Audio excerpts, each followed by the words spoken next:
हे भजन आणि हे कीर्तन गुरुवारे महाराजांचं आपण जुन्या मंडळीने ऐकलेले, नवीन मंडळीला कदाचित हा अनुभव नसेल. हे सांगायचं तात्पर्य, हे भजन कीर्तन करताना ही देवाची सेवा म्हणून ते कीर्तन करत होते, कशाची अपेक्षा नाही. काही ठिकाणी लोक असे खिशात पैसे वगैरे घालायचे, असे काही प्रसंग आम्ही पाहिलेले.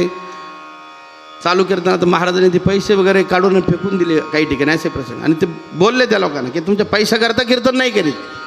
सांगायचं तात्पर्य अशा प्रकारची अवस्था त्यांची होती आणि निरपेक्ष अशा प्रकारची भक्ती होती. नवे नवे हीच भक्ती देवाला आवडते. आमचे तुकाराम महाराज म्हणतात ना, हे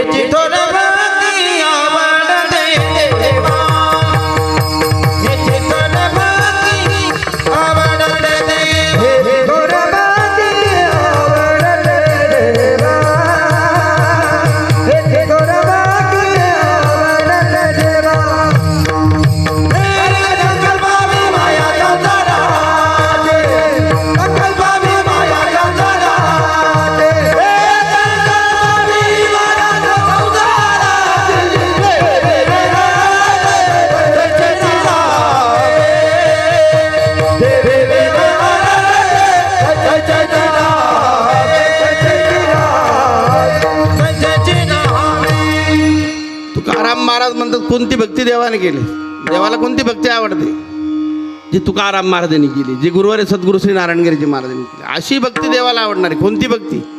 हेची थोर भक्ती आवडती देवा, संकल्पावी माया संसाराची. आणि अशी भक्ती घडल्यानंतर मग ठेविले अनंत, ठेविले अनंत तैसे